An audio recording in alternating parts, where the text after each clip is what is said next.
Hi mga kakonchava, kamusta po? Natalie po at welcome sa day 1 ng ating 365-day real estate journey.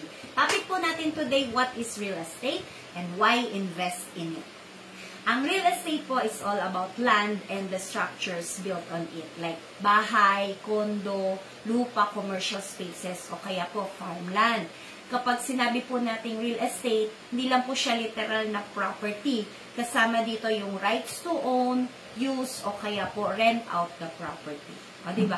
Ang dami pong forms ng real estate para po siyang buffet. May residential, may commercial, industrial, kaya po agricultural. Pero yung tanong, bakit nga po ba magandang mag-invest dito? So, meron po tayong tatlong big reasons. Number 1, yung security po tsaka stability. Hindi po siya tulad ng ibang investments like stocks na volatile. Real estate po is physical asset. Yung lupa, hindi po yan mawawala. Ang bahay, kahit po luma na, may value pa rin.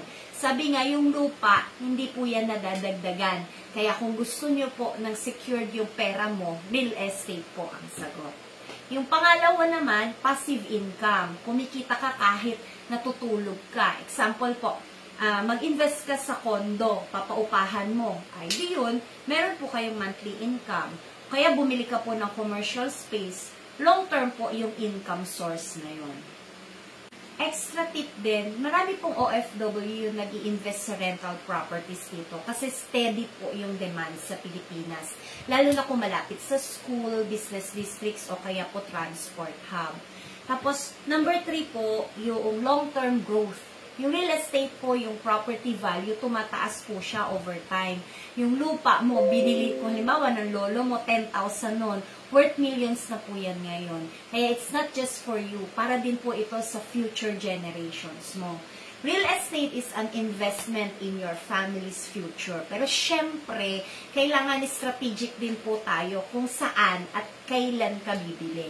So, ayun po, mga kakonchava. Real estate is about land, homes, and properties. And it's worth investing dahil security, yung passive income, at saka po long-term growth. Simulan na po natin ang real estate journey nyo. Abangan po nyo mamaya. Pag-usapan po naman natin yung types of real estate properties. Kaya, don't forget po to like, share, and follow. This is Natalie Concha of VS Concha Realty. And remember, ang real estate po ay para sa lahat. See you po mamaya kasi dapat po pang day 2 pala po ay ngayon kasi diba January to ngayon. Bukas po day 3 kaya ihahabol ko po mamaya yung next topic para updated po siya. So bukas po yung day 3, mamaya pong gabi yung day 2. Yun.